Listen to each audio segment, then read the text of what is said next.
जय श्री गणेश। नमस्कार। मैं आचार्य संजय द्विवेदी। मेरे समस्त प्रबुद्ध दर्शकों का मेरे चैनल पर हार्दिक स्वागत है। प्रिय दर्शकों, आज मैं नवग्रहों में न्यायाधीश शनिदेव के राशि परिवर्तन प्रभाव को लेकर आपके सम्मुख उपस्थित हूं। न्यायाधीश शनिदेव 29 मार्च 2025 को अपनी मूल त्रिकोण राशि कुंभ राशि को छोड़कर देवगुरु बृहस्पति की राशि में प्रवेश करेंगे। मीन राशि में इनका प्रवेश होगा।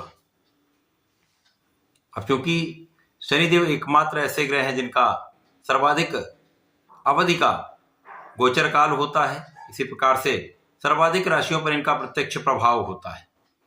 2.5 वर्ष इनका गोचर काल किसी राशि में है, इसी प्रकार से 5 राशियों पर इनका प्रत्यक्ष प्रभाव होता था, अन्य पर इनका अप्रत्यक्ष प्रभाव होता है।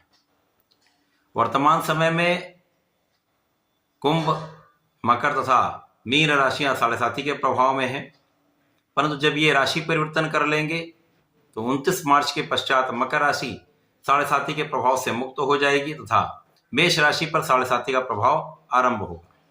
इस प्रकार से कुंभ, मीन तथा मेष राशि 7.5 के प्रभाव में होंगी तथा कर्क, वृश्चिक राशि से शनि की ढैया का प्रभाव समाप्त होकर सिंह और धनु पर शनिदेव की ढैया का प्रभाव आरंभ होगा।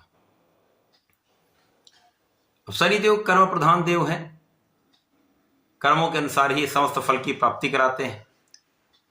और शनिदेव के ढैया के 7.5 के समय में अथवा शनि की दशा में यदि कोई व्यक्ति न्यायोचित रहता है, किसी के साथ अन्याय नहीं करता, सदाचार करता है, धर्माचरण करता है, अपने कार्य को निष्ठा के साथ संपन्न करता है, बड़ों का आदर करता है, माता पिता, भाई तथा अपने गुरु का आदर करता है, ब्राह्मणों का सम्मान करता तथा अपने से नीचे स्तर के लोगों का सम्मान भी करता है, उनका किसी प्रकार से शोषण या अपमान नहीं करता है, ऐसे व्यक्तियों का शनिदेव साथ देते हैं तथा जीवन में बड़ी प्रगति कराते हैं, सर्वाधिक लाभ देते हैं।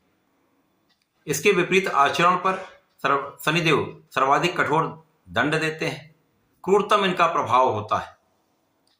आज मैं धनु राशि के लिए शनिदेव के राशि परिवर्तन का किस प्रकार का प्रभाव प्राप्त होने वाला है, किन किन भावों में वृद्धि होगी, इस समय में आप कितना लाभ ले पाएंगे अथवा कहीं पर कोई समस्या तो उसका क्या निराकरण है, संपूर्ण विश्लेषण मैं पूर्ण तरीके के साथ करने जा रहा हूं। प्रिय दर्शकों, इस राशिफल को आप अपने लग्न तथा राशि दोनों के अनुसार देख सकते हैं। धनु राशि के लिए शनिदेव आपके धन भाव के स्वामी तथा पराक्रम के स्वामी हैं। धनेश पराक्रमेश का गोचर अब आपके चतुर्थ भाव में प्रारंभ होगा। कुंडली का चतुर्थ भाव जो केंद्र का भाव है, जहां पर समस्त ग्रहों का प्रभाव अत्यंत श्रेष्ठ हो जाता है, केंद्र के भाव के कारण इस ग्रह के प्रभाव में कई गुना वृद्धि हो जाती है। गुरुदेव बृहस्पति की राशि धनु राशि है, जहां पर गुरु और शनि का समभाव होता है, जिसके कारण ये केंद्र के भाव में होकर अत्यंत विशिष्ट प्रभाव देने वाले हैं। यद्यपि यहां पर शनिदेव की ढैया का प्रभाव होगा, परंतु इस ढैया काल में भी शनिदेव आपको कुछ विशेष लाभ देने जा रहे हैं। शनिदेव जब जिस भाव में होते हैं उस भाव की वृद्धि कर देते हैं। अब चतुर्थ भाव जो कि सुखों का भाव है, भूमि, भवन, वाहन, सुख संपदा का भाव है, माता का भाव है, इस भाव में शनिदेव पहुंचकर इस भाव की वृद्धि कर देंगे, विस्तार कर देंगे। निश्चित रूप से इस समय पूरे वर्ष में शनिदेव का प्रभाव आपके लिए सुख साधन की वृद्धि करने वाला होगा, भूमि भवन का लाभ देने वाला होगा, माता का सहयोग, माता का आशीर्वाद आपको प्राप्त होगा। इसी प्रकार से आपके ऐश्वर्य में वृद्धि होगी। अब ये जनता का भी भाव है, जो लोग राजनीति से संबंधित हैं, सरकार में हैं अथवा प्रशासनिक सेवाओं में हैं, सरकारी सेवाओं में, समाज से संबंधित सामाजिक कार्यों में हैं, उनके लिए लोगों का पूर्ण सहयोग यहां पर प्राप्त होगा। शनिदेव का प्रभाव निश्चित रूप से आपके सुखों में वृद्धि करने वाला है। अब शनिदेव जब यहां पर आपके चतुर्थ भाव में होंगे तो सर्वाधिक प्रभाव आपके दशम भाव पर होगा।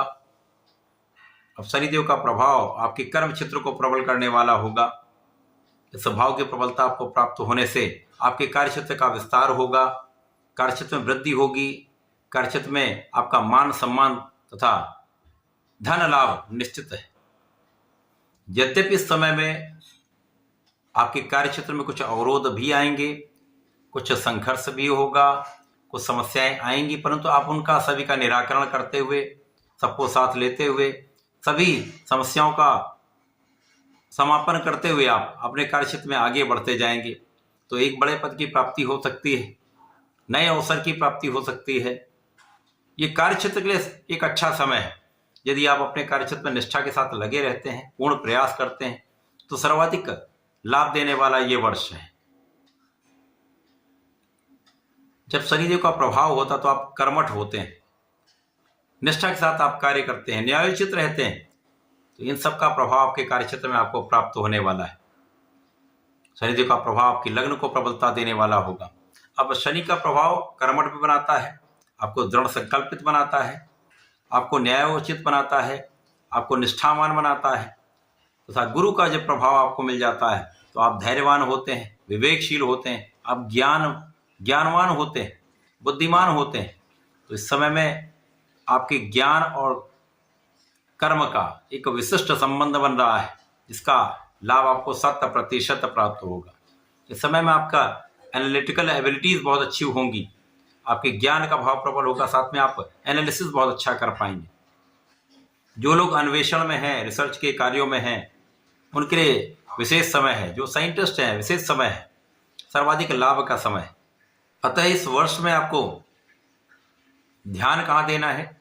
कार्य क्षेत्र में निरंतर प्रयास करना है, आलस्य का त्याग करना है, किसी भी कार्य को टालने की प्रवृत्ति से बचना है, तथा अपने कार्य को पूर्ण निष्ठा के साथ करना है। इस समय में कुछ आलोचना करने वाले लोग हो सकते हैं, कुछ आपको डिगाने का प्रयत्न करने वाले लोग हो सकते हैं, परंतु उनका विनाश निश्चित है, उनका पराभव निश्चित है। इस पूरे वर्ष में शनिदेव आपको समृद्धिशाली भी बनाएंगे, धन का एक अच्छा आगमन होगा, जिसका लाभ आप अपने ऋण को चुकाने में कर सकते हैं। इस समय में यदि आप नौकरी के लिए प्रयासरत हैं तो नौकरी की प्राप्ति हो सकती है, नए कार्य क्षेत्र में आप जा सकते हैं, नए अवसर की प्राप्ति होने से आपको एक अच्छा लाभ प्राप्त हो सकता है। ध्यान देने की आवश्यकता होगी बस, बाकी कहीं पर किसी प्रकार की कोई बड़ी समस्या यहां पर नहीं है। शनि का ये राशि परिवर्तन धनु राशि के लिए अच्छा है। कार्य क्षेत्र में प्रयास करना पड़ेगा, परंतु लाभ भी 100% मिलेगा। इस पूरे समय में आपको नियमित रूप से भगवान श्रीहरि की शरण में रहकर ओम नमो नारायणाय का जप करना चाहिए। प्रत्येक शनिवार को, केवल शनिवार ओम प्राम प्रीम प्रौम सह शनिश्चराय नमः का कम से कम 3 माला का जप कर लें, विशेष लाभ मिलेंगे, समस्याओं का अंत होगा। तो ऐसा करके इसका लाभ लें। धन्यवाद, नमस्कार।